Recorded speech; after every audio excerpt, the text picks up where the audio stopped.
Good evening, gentlemen. What is What's up? going on, Hoodlum? Oh, not much.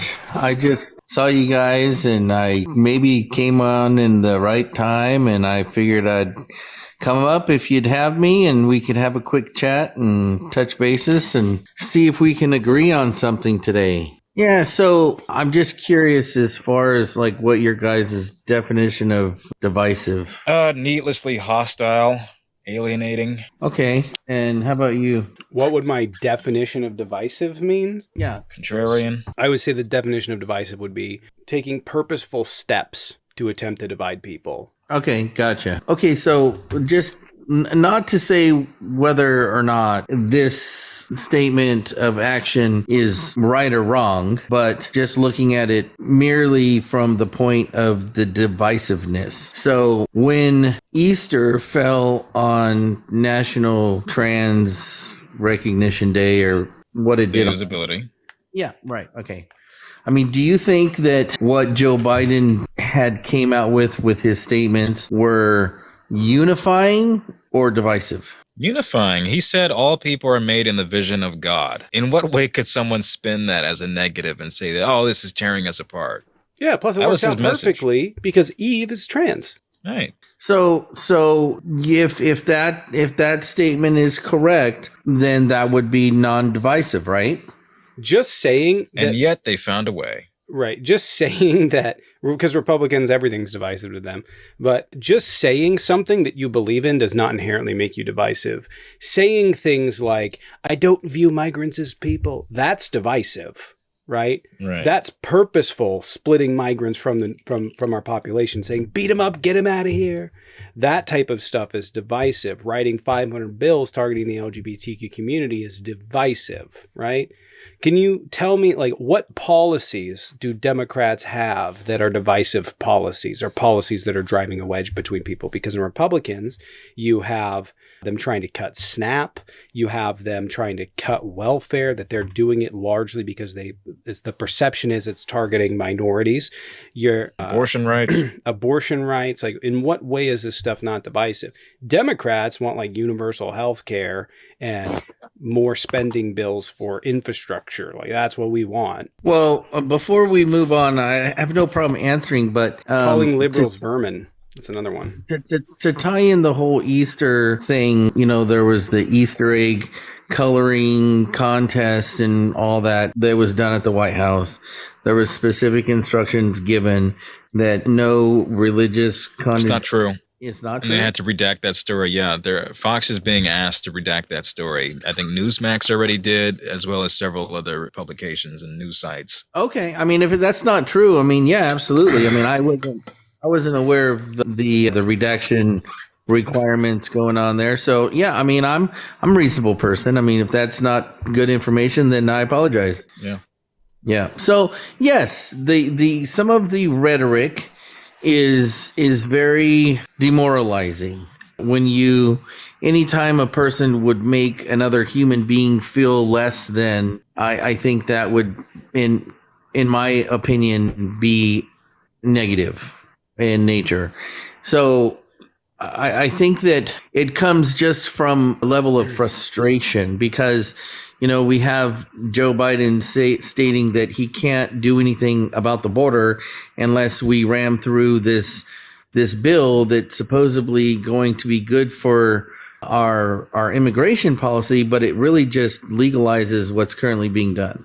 So, yes, it kind of does. It puts into law the things that they're doing. That bill tried to reclassify what the definitions of asylum are. So yeah, it kind of does. Yeah, Republicans wrote that bill. No, I'm not talking about. And it made these provisions more stringent so as to expedite who is a legal asylum seeker and to mitigate instances of people taking advantage of that process. Right. So basically, we have a situation where our immigration laws require us to accept asylum seekers when we can determine that they meet those qualifications. And with that being said, we have a certain requirement for taking care and housing those said individuals for a certain amount of time, right? So, but what it doesn't say is that we need to hold them up in, 5-star hotels, give them, $90 a day for meals and all said things. I mean, we could put them in a type of facility to provide that obligation and feed them the same things that I mean, 3 squares a day, a sandwich, an apple. Yeah, right? so they get like, what's it, $14 or something like that for if you get accepted into the program. And no, you don't get put in 5-star hotels. Like they they have tent cities in New York right now trying to house people as they do at the border. Yeah, and I think that some of the divisive rhetoric that you're referring to stems from frustration, from frustration about what? Because the Republicans have been doing this dating back into Obama's administration. Yeah, I would agree that they were using that as a talking point. Because I don't understand what the frustration is, because between Joe Biden and Obama, they have more deportations than any other presidents in American history. They have secured more funding for the border than any presidents in American history. Barack Obama had the largest increase to Border Patrol ever. He got this huge package, this huge sweeping package. It was like $28 billion passed. So I don't quote me on the exact amount, but it was a lot of money. So I don't understand what the Republican frustration is, especially when they're the ones that are voting against the bills that are supposed to give more resources to deal with immigration, and then turn around and use this despicable rhetoric. That's why I'm saying it's divisive. They don't have any want to actually solve the problem, right? Their whole deal is, we just want to complain about it so that we can attack Democrats for it. I think that if to be honest with you, I think that if the Democrats were to come to a place where we weren't going to be changing the standards of asylum, and we're looking for people to be held accountable for their actions and look at what the real definition of asylum is, it's like we can't destroy countries and then wonder why these people want to leave that said country, and then complain about those people coming here. And that's what our government has done to these different countries like Venezuela. I mean, we can't objectively say that we have no part in the demise of that country. So like you can't like partially have part in the destruction of a country's economy, which leads to people wanting to leave that country, and they come here. Well, our immigration clearly states that it's the first country that you leave where you're to. It's the first country that accepts your asylum application. But they're not even applying. That's the point that I'm making. Have to. Okay? So why would they go through 4 different countries, if not more? Because they're not seeking asylum there. So let's say that we have people from China. They go through the Darien Gap, go through up through Guatemala, right?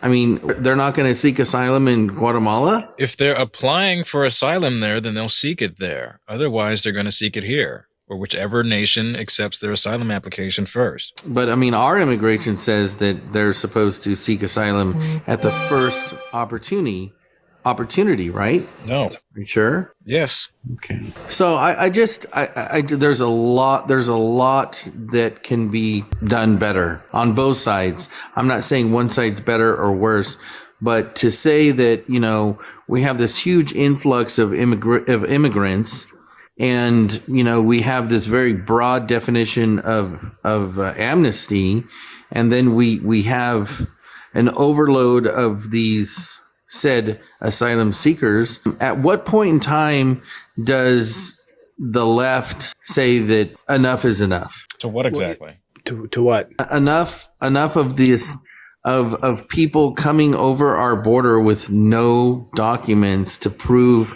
who they are, where they're coming from, what they're.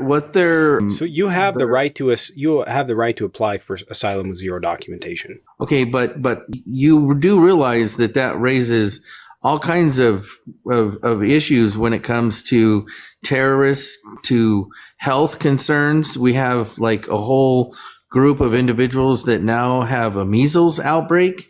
I mean, these are all that's happening in America. Right. And it's There's happening. Right. Those are happening because Americans aren't vaccinated, not because other people from other countries are bringing them here. But how can you argue that when you have no way to dispute the fact that these newcomers aren't bringing it with them? Because there's no data. And the reason that they're not. So you're making a speculative claim and saying we have to stop migration because somehow I believe that unprovenly. Do you know what I mean? Like you're saying that this is unproven. Well, they could bring this here, so therefore we should be concerned. But this, among Republicans, diseases in the United States over the last 4 years has not been an issue. So I don't know why you're using it as a we really care because of disease. You didn't care about COVID, so why all of a sudden do you care? You know what I mean? Well, that's the flip side to the argument is that, our government was so concerned about our health and safety that they expected us to rat out our neighbors for, not being a good American. But yet now we can let, people in with no health history. And no vaccination history, and then let them into this country. It's a huge contradiction, in my opinion. How is it a huge contradiction? COVID is a serious disease that needed to be mitigated, that we attempted to. Measles is as well, but it's stopped in large part by vaccinations from your childhood. It doesn't evolve as quick. The previous vaccines work with it. It's not the same. And and for that to be an argument, and it would also have to not be happening here, but it is happening here. Like we have a ton, like there's way more air travel. If I had to put my life savings on where disease was coming in at, it would not be from the border. It would be from air travel. Well, I mean, you do realize because you have this thing like this is like the backwards logic of it is like, well, if they're coming here, they're bringing disease, but they're traveling. It takes them time to get here. They're not intermingling with that many people.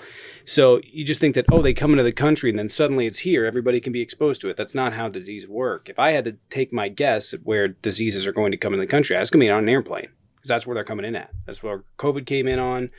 That's where they're coming in at. Right. But if we look at measles, it is through like direct contact. It's not airborne. So there again, we have a group It's not airborne? I don't believe it is. No, sir. Measles? Yeah, I don't think so. No, measles is airborne. Measles is very, very, very, very infectious. It's airborne. Oh. Well, I mean, yeah, I to be honest with you, I believe we both have good points. You're probably right to some degree, and I'm probably right to some degree. So my question on the border is, why should we care? Well, it's the same question. What is the negative consequences to us as a country? Like, what is the negative consequences of that? Okay. So I think that this is where the frustration comes from when you have people that came into this country under normal immigration status and did everything per the book and waited and did the process like they were told they needed to do. That is asylum seekers, though. Asylum seekers aren't doing it the way that they're told to do. Well, it's not legal to come across the border that isn't at a border crossing location. That's not the way to do it. No, it's not. No, it's perfectly legal. That's where you are wrong. No, you have 1 year to present yourself to a port of entry. That's the law. Okay, well, I'll just continue. So the issue is that it appears that these immigrants or newcomers, whatever you want to call them, I'll call them people because that's what they are. They're people. These people come across into this country and they're getting a lot of benefits. Okay. Now, are we obligated for some of those benefits? I believe we are. But are we obligated to provide them to the extent that we are? I don't think so. And with that, we have a lot of issues with homelessness and veterans care and things like that. Here's my perspective. I'll just give you my perspective. What state are you from? California. Awesome. So are you from a red part of California? Yes, sir. Awesome. So what I find most fascinating is, like, from my perspective, right? Most of the time, I'm watching people from subsidized red areas complain about tax dollars from states like mine in my area specifically, from King County, I'm watching people complain about my tax dollars being sent to help migrants, while the same people in red areas that are telling me that's a problem are also being subsidized by my tax dollars. You see the contradiction there? Because there's only a handful of states that produce more money than they take in. More specifically, there's only a handful of counties that put out more money than they actually bring in. Right? 16% of counties that voted for Joe Biden make up 71% of all American GDP. There are only 4 Republican states that provide more money than they take into the federal government, and only one of those provides any significant amount of money. The rest of them are barely above water. The rest are Democratic states, and specifically those Democratic areas. I live in King County. King County produces more GDP than every other part of the Pacific Northwest if you leave out the county that Portland's in. I just can't remember what county it is. So basically my tax dollars, where my area is subsidizing every other part of my state, as well as places in rural Alabama that can't afford it because they don't have the money there. Like, that's where my tax dollars are going. So I'm watching people complain about migrants being helped, despite the fact that in their totality, migrants pay more into our system than they take out. And I'm watching them complain about them while their Republican states provide absolutely nothing. It's a bit hypocritical. Well, if you're looking at it from just a populist point of view, then you would probably be correct, because there's probably more people in your county to create that GDP, right? Nope. Per capita. Nope, it's not. It's not for there's 2.5 million, or there's 3 million people in King County, 3.1, 3.2 million, something like that. In Idaho, I think they have a population of 3 million. In Oregon, they have a population of like 5, and the rest of Washington State has a population of like 3. So I think it's like 3 million versus whatever the population of the states are, which would be like between 6 and 10 million, something like that. So what your argument is that you're already supplementing their counties for essential services, so therefore they should have an opinion about said services because they're a recipient as well. My point is that I don't know why they're complaining, since they're a recipient as well. Because if that argument was valid, then fine, you guys should be advocating for cutting the services that my state provides. But you're not. It should be a big if it's a big problem with migrants, it should be a big problem with you too, but it's not. Well, I think that is an interest. I think that is what my next point was going to be. And that is, it's the distribution of those benefits that seem to be where people start having some issues. Right. But even in the grand scheme of things, we're not talking about a significant amount of money going back to migrants. We're talking about a tiny, tiny percentage, right? We're talking about tax breaks on any given year to billionaires outweigh the amount significantly, right? We're talking about a significant amount, or a pretty insignificant amount of money when you look at the grand scheme of things. It's also made up by the fact that migrants pay more into our system than they take out. Yeah, and so historically, both parties, left or right, have used immigration to offset inflation because of their cheap labor. I mean, we can both say that it doesn't, or they didn't, but they have and they will. And this, it's one aspect, and I'm not pivoting, I'm just making a point that, at the point where we have the highest inflation in 3 decades, if not 4 decades, we also have, the highest number of immigration people coming across into this country. So I find it ironic that not more people are talking about just the financial benefits of having low income workers being introduced into the workforce. But then that opens up the other aspect, whereas, it's just going to further the separation between the income for average family. They're basically being replaced by low income workers. So the employer no longer has to fight for employees, because we now have plenty of workers to go around. And so when you go to ask for, a better wage for yourself, they're going to say, you know what? We got 18 guys knocking down our doors. If you're not going to work for this, we'll just find the next guy who will. And so, don't you think that hurts America? Yeah, I think that the exploitation of labor definitely hurts America. But in the same respect, this is the same type. This is exactly what Republicans advocate for, right? If you don't make enough, go get a better job, right? They don't Republicans aren't advocating for raising the minimum wage. They're sure as shit not advocating for a standardized minimum wage for migrant workers. This is part and parcel of what the Republican Party is. So yeah, well, in my area, Cesar Chavez, this is, where that whole movement began, with the, restrooms on site, mandatory shade break areas, mandatory breaks.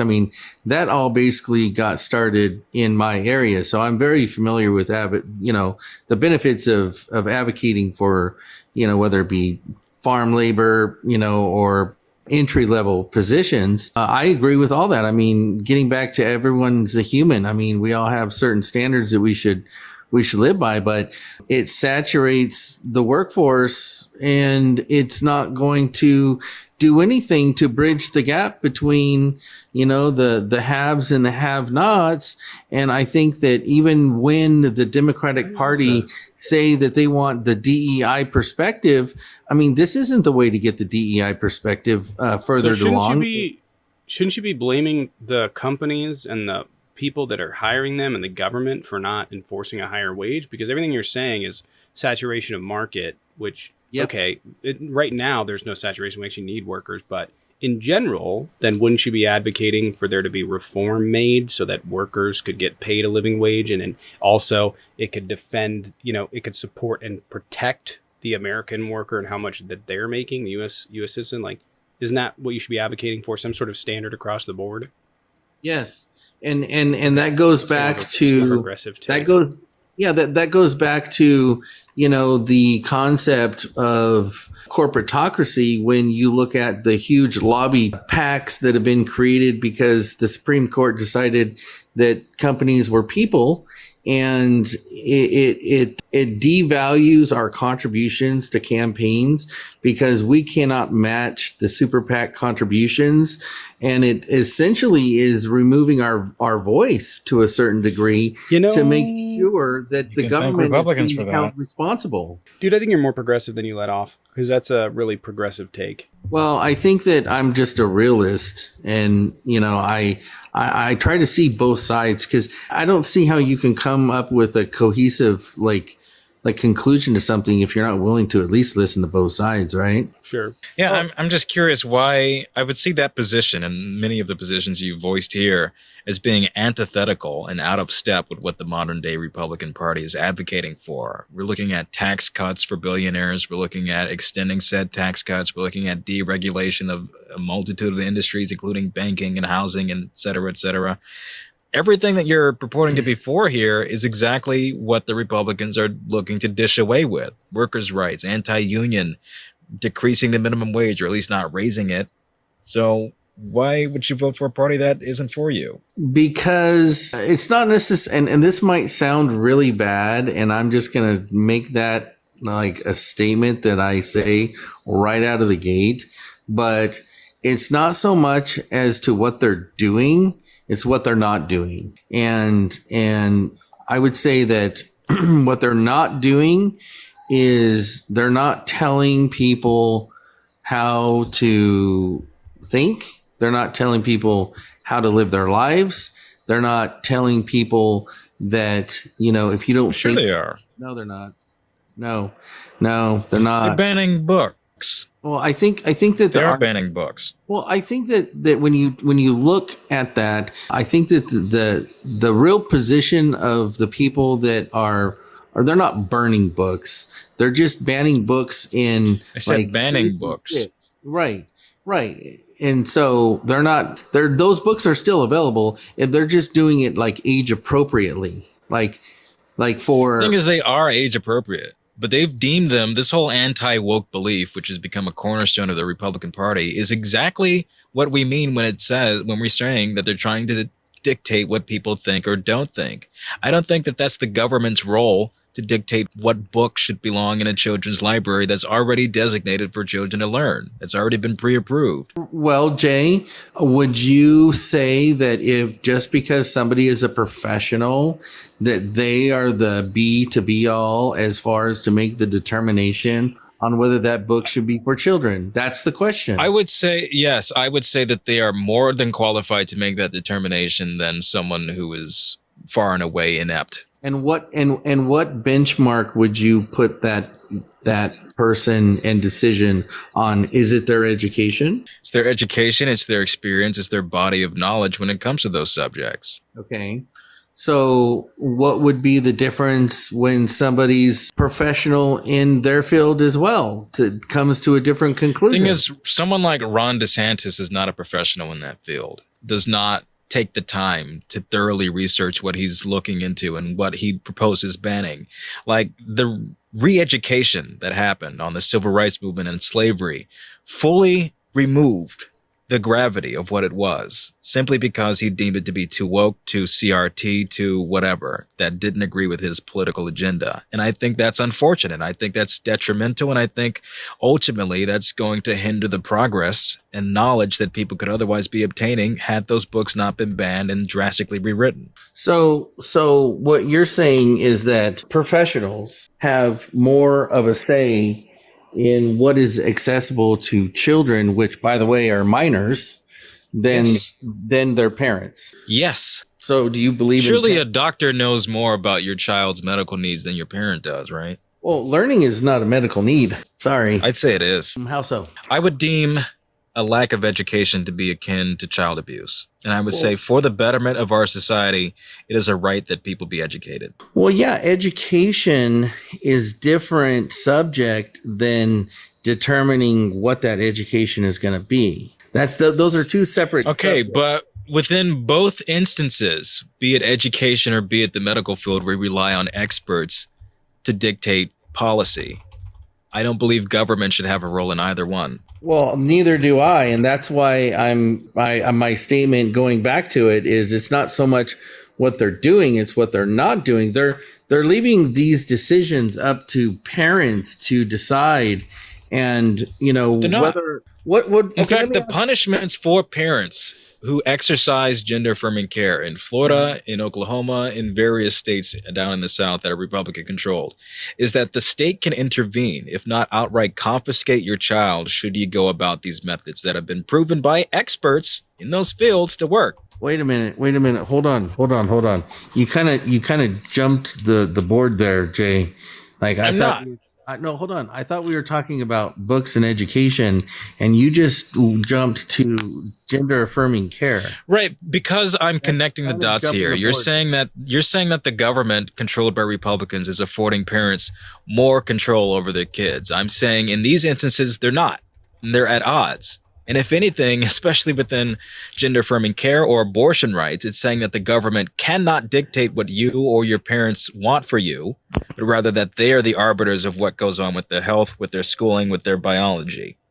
So here's where I'm at. So the reality of the situation is that, like, let's say 1 or 2% of the whole is potentially, has a different identity of self than the other students.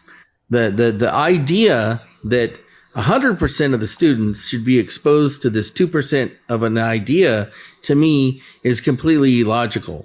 And is the 2% a possibility in perspective? Yes, it is. And I think that we should support advocating for education with the possibility, but it should be done in an appropriate way. So whereas the other 98% of people that aren't that 2% can also explore and have a fair perspective on what their self is as well. Right, but if that perspective is going to be molded, if not outright dictated by people who hold views, positions antithetical to those ideas, to those existences, then I would say the result of that is going to be one that's going to negatively impact everyone. For instance, someone with a disability may be the 1 or 2% in the class size, but if I'm not given the know-how, the knowledge, the understanding of what it is to have an ability or how to respect people with a disability, then my position on that is going to be warped by people who think that people with disabilities are somehow wrong. Yeah. That's what's ultimately going to happen by miseducating people based on this belief that tolerance and acceptance is somehow a negative for people's upbringings. And I fundamentally reject that premise. Right. And so with any subject and any perspective, you're always going to get the full range. You're going to get the people that firmly oppose, have maybe considered bigoted ideas and concepts, to the completely open, embracing, and somewhere in the middle, you're going to have a reasonable person. I mean, could we agree with that? The reasonable approach is the acceptance approach. Well, and I myself, and I'm not speaking for the community by no means, but what I'm saying is I had this no teaching perspective, and then I educated myself, talked to really great people to help me with my journey, and I have now since changed that perspective. And with that newfound idea, it's simply that if you want to talk about structure of family and the differences in that perspective, K through 6, then I'm okay with that. But what I'm not okay with is somebody coming into a K through 6 environment provocatively dressed, whether you're male, female. It doesn't happen. Whatever. That doesn't happen, though. And that's why I'm saying we should designate these roles towards experts, towards people who are more than qualified to make these determinations, as opposed to people who have been fear-mongered to successfully into thinking that like this is happening. Reason why people are banning books and banning drag and banning all sorts of things pertaining to certain communities is because they've been driven this narrative that what goes on there is wholly provocative, is inappropriate, is akin to pornography, and it's not. It's not. So my argument on that would be, then why do kids have dress codes in school? I don't know. Typically, it's because they need to identify who goes to their school. Because I mean, there's been dress codes for a long time. Girls can't wear, short skirts, provocative. Yeah, it's really a Puritan thing, to be honest with you. I don't really think too much about uniforms. We had them briefly at my school, and then we quickly abandoned them. Usually why we wore them was because we had to identify who went there and who didn't. But it in many ways has to do with Puritan beliefs, and that somehow showing shoulders or whatever the is promiscuous or is sexually presenting when it's not. Correct. And so that's my middle of the road perspective, is that, I'm allowing, the 2% to exist, and I'm going to respect them. I'm not going to say that, it's not a thing. Do kids need to know about, the 2%? Absolutely they do, but just not in your face perspectively. Like some, I'm not saying that you, Jay, or Tommy are part of that, but it needs to be. It's no different than you saying people are banning books. The flip side to that is you have the drag queen parade show. So those are the two extremes. Would you not agree with that? No, I wouldn't consider that an extreme. Okay, wait, he said drag shows are extreme? Yeah. Comparable to what? Well, I think that it's a very extreme part of that community already. Okay, It's not at all. So would you there's drag that's done in like a ton of TV shows, like the Little Rascals, the Minions. What's the one?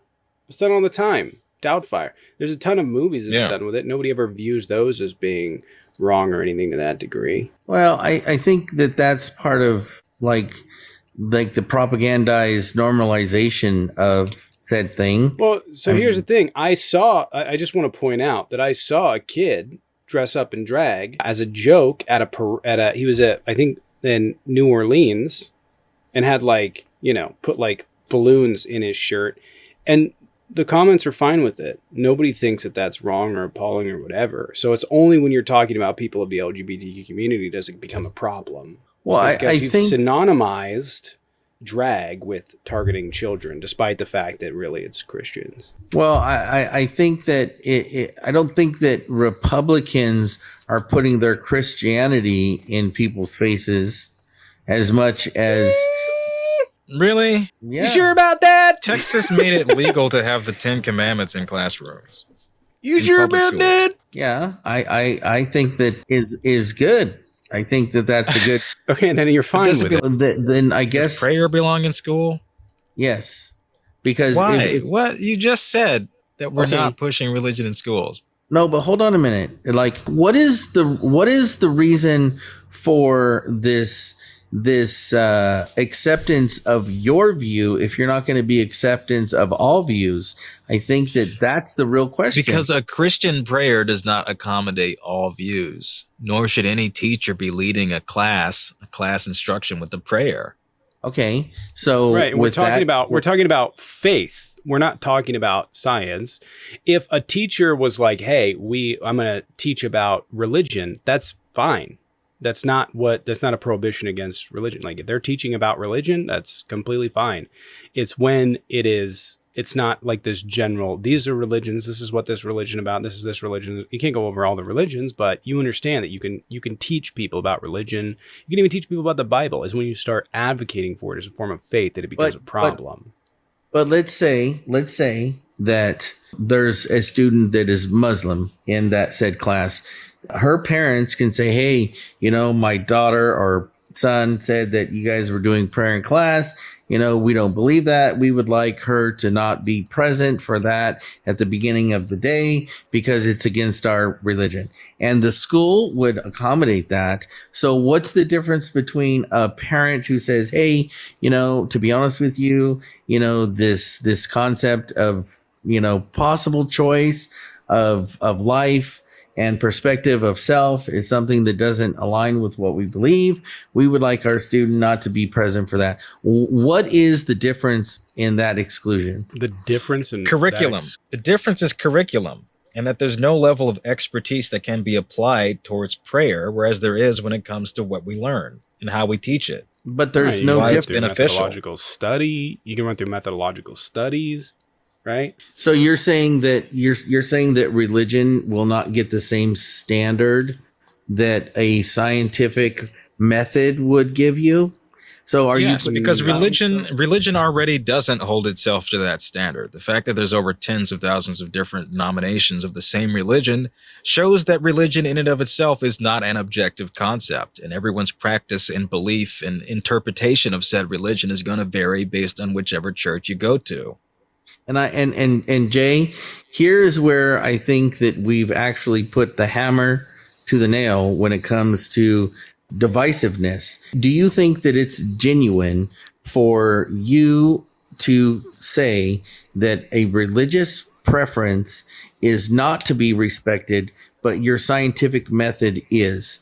Because that's Yes. when you have Yes. decisiveness. You cannot ask people to do the same for you that you would not do for them. It's because I'm coming to the same set of conclusions that you would be using the same methods when it comes to the scientific approach. The same is not possible or could be said amongst religion because those conclusions, those ideas, those beliefs are not going to be consistent across the board. If that's a way that you want to educate people based on an inconsistency of beliefs, then I don't know that anyone's going to be educated at the end of the day. Well, I think that it comes to a mutual respect position. If you were to say, hey, parents, we are going to have these diversity of family unit education next week, we're going to be doing it every day. If you want your kid to participate, please, sign, if you want to opt out, please sign whatever, and then give the parents the ability to parent. And then the same would go for the flip side to that would be with the religion. And if you went with I'm going to give everyone honey perspective versus giving everyone a shot of vinegar, that's the difference in like the divisiveness of the hammer on the nail to this conversation. No, the difference is that we've been able to quantify net benefits of learning about certain subjects and certain activities and how we teach them and what have you. There's not that proven benefit, as I indicated earlier. There's not that across the board, one size fits all approach that is applicable within religion. If someone were to say, hey, we're going to be teaching about Noah's Ark, there's going to be Christian parents who object to that because their approach to it, their belief is that it's a literary, it's not a literal story. It's figurative. So What do they call it again? I can't remember what they call it. So Jay, is it your position that should be mandated federally for all school districts to get partial grants and funding? For what exactly?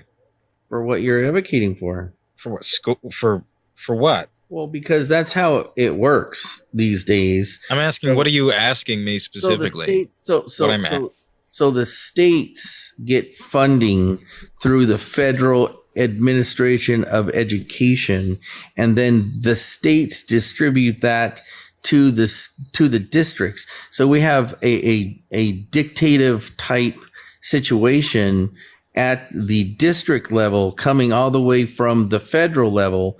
And so when I talk to the superintendent for my district, for example, sometimes the conversation ends up with hey, this is coming from, the state level, and this is how we get funding. Unfortunately, maybe I agree with you, but we have to toe the line. So my question to you is, do you think that what you're advocating for is something that needs to be done on the federal level? Are we talking like inclusive lectures or something? What are you asking exactly? What am I advocating for? Education. K through I think, 12. yeah, we should have a universal standard for funding education, a government-funded federal funding for that. But I don't know that should be based off curriculum per se.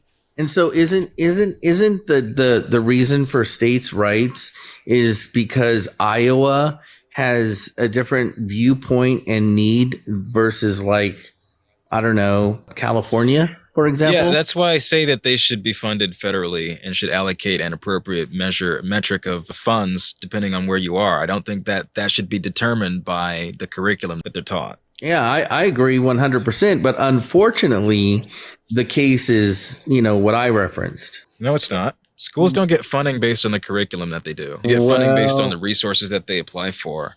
Okay. And also, they're funded on the state level typically or local. Okay, so Jay, federal funds typically cover things such as retrofitting, such as discriminatory policies and hiring practice and ethics codes and things like that. You would think. Not curriculum. You would. That's think. how it works. The feds do not control curriculum. So for example, when COVID was in place and there were certain requirements that come from the state level, why is my superintendent telling me that their hands are tied when it comes to that conversation, but yet their hands aren't tied when it comes to curriculum? Because at the end of the day, no matter what we're talking about when it comes to education, the federal mandates for what these districts are supposed to be teaching is test-based learning. Like my son, for example, just got finished with core testing, and his teacher specifically told him that they were not going to be doing any more reading or writing for the rest of the year. Why is that? Because they've already taken their test. To them, it doesn't matter. So, like, if you understand... I don't know what that means. I don't know what conversation you had or didn't have, so I can't really speak on that. Well, I'm just saying that the agenda is being pushed, and it's coming from the federal and the state level. Absolutely. It would what be agenda? The DEI and this education of the 2%. Yeah. What is DEI exactly? Or what is your understanding of it? I know what it stands for. But... equity, and inclusivity, or whatever it is. Yeah. Okay, and how's that being pushed in curriculum? Well, it's being pushed everywhere. And And then when That's I a say hiring practice. no, but what I'm saying is that it's even being pushed with the IMF when it comes to our foreign policy, when it comes to giving loans out to other countries. I mean, it's getting pushed worldwide. So this a conversation about 2% ties into every bit of that. It's this movement of thought that's being shoved down, people's necks. Hey, I'm gonna have to stop you. You're saying too much stuff, and none of it Okay. is at all linear here. DEI has to do with hiring practices. It doesn't have to do with curriculum or what the IMF gets Do your or who research, it dishes Jay. out money to. What do Okay, you what do think? I have to look up? Well, there's a reason why countries in Africa, for example, are specifically passing bills that are banning DE because of the fact that the IMF is trying to put this DEI projectionist concept. Wait, which country? A lot of countries in Africa. Which ones? I don't have like a specific one, but No one usually does. But if you were to look it up, I'm sure that you would find information I supporting. looked up Africa banning DEI, and I can't find anything. Really? Yes, Maybe say I see African. Arkansas. Yeah, say African countries moving away from passing bills banning DEI. Maybe that'll I trigger. don't see why they would need a DEI program if most of them are black, anyways. Well, they're Not necessarily the minority there. So but there I know again. proposes DEI ban. Why won't people of color vote for us? Ah,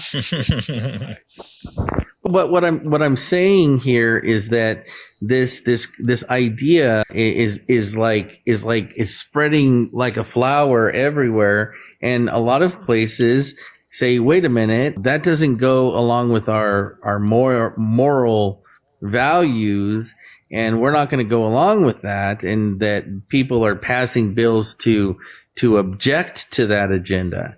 And I'm not saying that it's right, but when you try to do something to a group of people that don't support it, you're going to get the backlash. I mean, that's just like human nature, right? You slap a horse on the butt and he's probably going to rear up on you. That's just how it works. So okay. I'm just saying that is the difference between the divisiveness between what the right isn't doing versus what the left is doing. The left seems to be the party that is supporting the movement of a 2% versus the 98%. And I don't understand why it's wrong for people to have a different perspective, because it's like one of the biggest contradiction I've ever seen in my lifetime. It's okay for everyone to be whoever they want to be, but yet you can't disagree with that. It's like, so you're telling me that anyone can be anything they want except for me. That's like that's so I have no idea what you're talking about, man. hypocritical. Well, what I'm No saying one's saying is, you can't be a Christian. are you sure? But like yes, I'm sure, man. That's what 70% of the country. No one's Right. telling you can't be a Christian. But It's whether or not your Christianity impedes upon somebody else's right to exist and the right to practice their own religion. So someone leading a class in a specific religion prayer or sermon isn't going to be one that includes all types of people. Simply accepting that there's people of other religions, of other identities, of other shapes and sizes and abilities does not do that. Does not negate anything from somebody else's experience or rights. So I think that your example of being a Christian and your prayer in school is an extreme example. I'm going to try to give you respectfully a different example. Okay. So let's say a boy wears a shirt that says Jesus loves you. He wears a shirt that says Jesus loves you. Like, in some parts of this country, that student will be removed from class. His parents will be called and they'll say, No, he won't. Dude, No, he won't. No, he won't. No, he won't. Because if kids can wear hijabs in school, in turbans, why the f would they ban a kid with the I Jesus shirt? All I'm saying is that if it's okay for everyone else to be who they want to hey, be. Hoodlum, I have a question really quick. Okay, this is an Okay, important sure. question. Okay. If Jesus had Riz, what would that be called? Riz. I don't know what that means. I'm just going to be straight up honest with you. I don't know. Can you help me? Riz, like if you had Riz, like if you were like, you're able to chop it up, you got God game, damn it, Tommy. It's a legitimate question. Because they'd be like, that you take it could join the words. If it was Jesus and he had Riz, what would you call it? It's okay. Like, are you talking about like rhyme and rhythm and Never mind. Jizz. The answer is jizz. I see. Yeah, you lost me. That was way over my head. Christ be jizzing. Oh yeah. I gotcha. Well, yeah, I just wanted to. I don't mean to be We're like children. I don't want to be confrontational with you guys. I want to be respectful, but when we have this divisive subject come on, I just wanted to bring maybe a different perspective. I believe like that everyone has the right to be whoever the hell they want to say they want to be, whether it be a duck, a goose, a furry. No one wants to be a goose. No, I'm just saying, like it doesn't affect me until somebody tells me that it has to affect me, and then it's like, wait a minute, why are they telling me it has to affect me when before it didn't? It changes the idea when somebody tells you have right because you. The reason is because you've learned about it. It doesn't affect you because you didn't care, right? You didn't know about it. If you go back to people of color and the suffering that they've gone through this country with, right? You didn't talk about it before and it wasn't in your face because you didn't know about it, because that's the way it was supposed to be, that was set up by really racist people. And now it's really transphobic people. It doesn't affect you, but it does affect people. It does affect kids. I mean, I've had...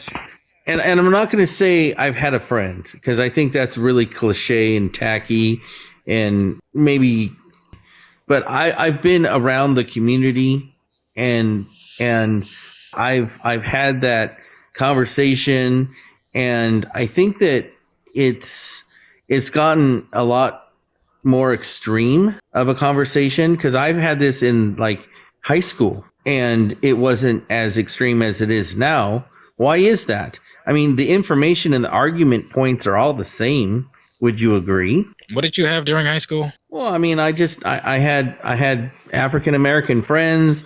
I had Italian friends. I had gay friends. I had people of all different makes, styles, colors, you name it. I mean, we all got together. We all talked about some of the different issues, and it didn't like come to a point where anyone like flipped the table over and like couldn't come to an agreeable position. When were you in high school? I'm the 49. Agreeable position's pretty simple. Okay, so that's what, 90s you were in high school? Yeah, yep, 90s. Yes, sir. Okay, that was during a time in which DOMA persisted, that Don't Ask, Don't Tell existed, that a vehemently anti-gay agenda was sweeping the country with anti-sodomy laws and restrictions of what you can do in privacy. So that's not to say that you're free of any kind of burden of responsibility here. And there's always been things going on that have negatively impacted people and are still going on today. There's over 500 plus bills implicating the gay community. There's an assortment of different positions that Republicans hold today that are worse than they were in the 90s when it comes to policing and mass incarcerations. So that's why this conversation shouldn't just stop because you feel like we've done enough. There's always more that needs to be done. Well, I think that the politicians have recognized that this is a very good way to divide people. There's no division. Not talking about it is what keeps the division going. Why? Right. And besides that, the whole point is the division is not allowing trans existence. That's the division. Like not acknowledging trans existence is the division. Well, I think that my perspective of that from a Republican's viewpoint is quite progressive, because I don't take that position, but I do know and have spoken to a lot of people within the community of Republicans that feel like it's being crammed down their throat, and I'm not And I'm not saying I'm sure every change in American history, they felt the same thing. The end of segregation, the end of slavery, the civil rights movement. The AIDS movement. Okay, so you're just saying that we're going through growing pains? This is not new. Republicans you are. See, right. You see this problem with conservatives throughout history. It wasn't that long ago that conservatives were against the Civil Rights and Voting Rights Act. In fact, they still are, right? And you see them against any sort of change, progress, or anything that's different to the norm. Like Republicans are vehemently against, like, you know, feminism and anything that changes the perceived norm, because conservatives view it as a threat to their way of life. Okay, so with that statement on the books, let me ask you, is the Democratic Party devoid of taking advantage of disenfranchised races in this country for votes? Yes or no? No. And the fact that you would characterize that while on the opposite end of the spectrum are people who continuously demonize them, and all the while touting the fact that there's somehow a democratic plantation, that black people are slaves to the party, does the exact opposite of what you claim to be for. So it's not Democrats that are pandering when it's the right that uses horrific language like that pits people against one another like that weaponizes people's race, that says, who would you like more, the black one or the white one, when it comes to their president.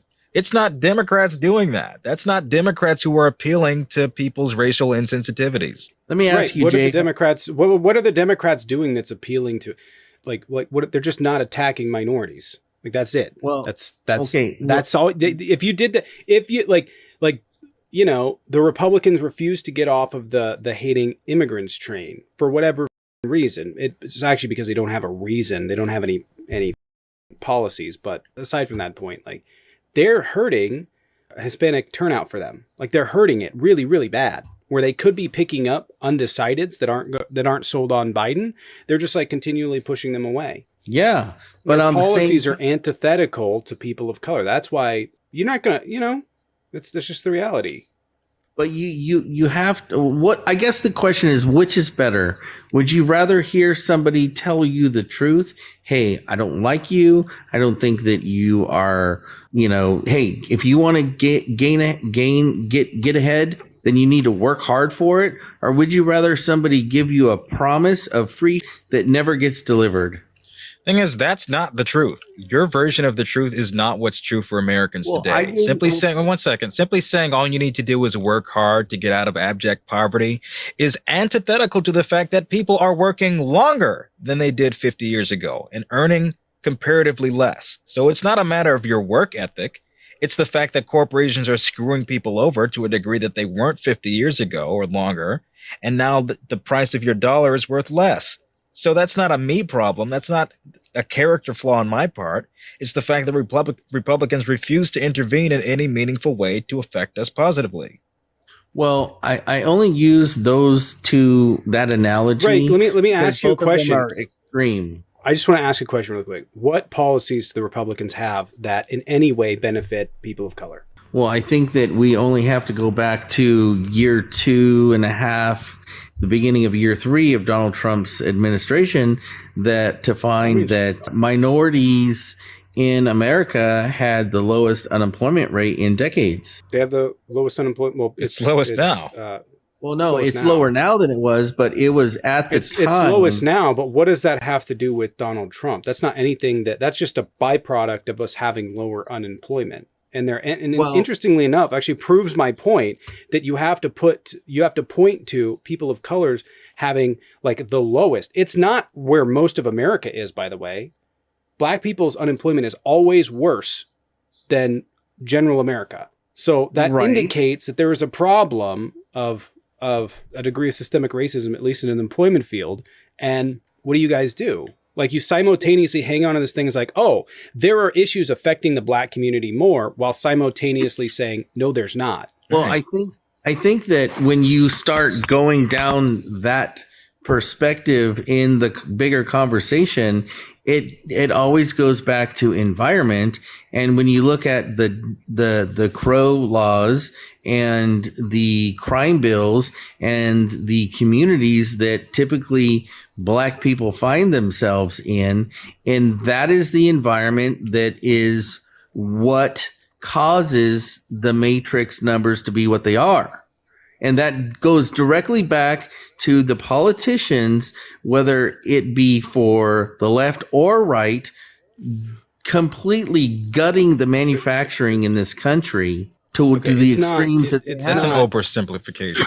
No, it's not. It's super over. It absolutely is. It's not. Listen, it's not just policies. It's not just laws that are doing this. It's internal It's not just policies of institutions.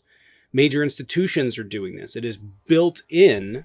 It's baked in because this is the system that's been developing for 200 years. It hasn't been rectified. So what you're telling me is that when they rip out industry in the South that leads to the highest crime rates in the country, when it looks to like gun violence and things of that nature, it goes directly back to community level when it comes to two things: education and opportunity. And who has the control to make that more of an objective goal based on what they're going to bring into that county and community?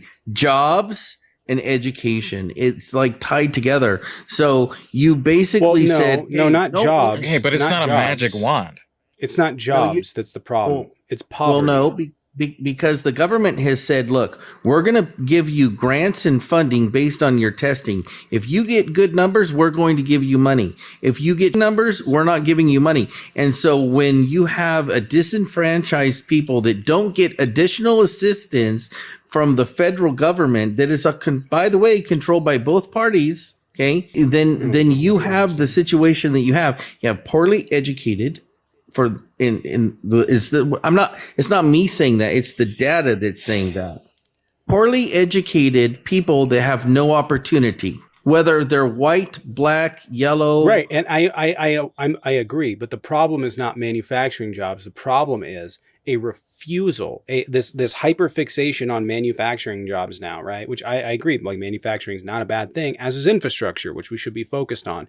But like the idea is that only manufacturing is valuable work and retail is not, and anything else that's not manufacturing or hard grunty labor is not valuable. And the problem is that while we offer this, hey, we should raise the minimum wage to alleviate the abject poverty in these areas so that these people can do better, y'all don't want to do it. Right. Or that we should raise taxes on the wealthy in 1% so as to successfully allocate those funds towards those distressed communities. In fact, that also gets voted down. In fact, you stated when you came in here that what's better, a party that offers all of this stuff and gives nothing, or this one that tells you to work hard? But you can't work your way out of abject poverty. There's not enough jobs, right? You have 50 million Americans making less than $15 an hour. $15 an hour, as we all know, is not enough to live. Period. Yeah, I think there's a study out there that shows something like it takes the average person like 32 years objectively to get out of poverty. But I believe that that's because there's no differentiation between an entry-level position and a career job in a manufacturing facility. So, for example, getting a job at fast food, like that's a job that you would get as like a 16-year-old typically. Nope. Right? That's most fast food workers. Nope. Most fast food workers are adults. Only a small percent. I think it's less than 30%, right around 30%. Let me back under the up. age of like 21. And not all minimum wage jobs are like these teenage level jobs. Lifeguards do them. Nurses often work minimum wage, or people in the healthcare industry. What? Teachers. No. Yes. Yeah. Yes. Yes. Well, okay, maybe I'm looking at it from a 49-year-old perspective, but when I was that age, there were a lot of kids doing said entry-level positions. So Right, but so when you were that age, there were more manufacturing jobs. There were That's the- more manufacturing okay. jobs. Right. But right. So it doesn't have anything to do with that. You're just devaluing that these people have made a transition due to automation or moving overseas. You're just devaluing their labor that they do for a multinational corporation. I don't know why you do that, right? Stop devaluing labor. They put their time in. They shouldn't have to offer philanthropy to a multinational corporation. It just shouldn't happen. They put work in. They should get paid to live. I don't know why somehow so it's what's called, by the way, it's called class collaboration. It's a fascist tenet. It's the idea that unless you're doing manufacturing, unless you're doing infrastructure work, unless you're doing grueling physical labor that will build and strengthen the nation, that it's not valuable labor, right? I've had people come in here all the time. I used to do construction. I did heavy lifting. I worked a fucking excavator. I dug holes, right? I would bet money that almost everybody in here would quit day one. So I know what difficult labor is. I watched it almost every day, and I watch as people come in. They're like, "Oh, you just get a real job." I've had the types of jobs you're talking about. Not only do they suck, I don't want to. Like, why would I? You know what I mean? Like, people come in here and devalue it because they think that this is left. I deal with more stress doing this than I ever did with construction, even when I was doing 16 hours a day. Ever did. So right. So that's the thing. Is like, oh, pull yourself up by your bootstraps, except for me. Then they're like, nah, don't do that. You're getting a real job. Well, when I was working, it's devaluing labor. Well, when I was working construction, I think I worked 48 hours straight, and the guy that owned the construction company said that I was going to get paid time and a half for the first like 12 hours of overtime, and then the other was going to not go to double time, and that it was just going to be a straight time and a half, and that if I didn't like that, then he was just going to send me home. So yeah, I mean, it's construction is probably like the most ruthless example of, selling your time that there is. But I just would here again reiterate the fact that for equality of all means opportunity for all. And if you have to pay a person at a fast food place $20 an hour like you do in California, then people aren't going to go to McDonald's because it's going to cost just as much if I were to go to a sit-down restaurant and have like real food. Okay, but they've made record profits in the last decade despite not raising the minimum wage. So what's the excuse for that? People are going to keep buying them, even in light of the fact that prices have gone up considerably. Yeah, I have a last word. Yep. Jay, you're fine. Tommy, I've appreciated our banter today. Although we didn't agree on everything, we actually did manage to agree on a few. So I appreciate you letting me up, and we'll have to do it again sometimes. You guys have a good life. All right, take care. All right, take care.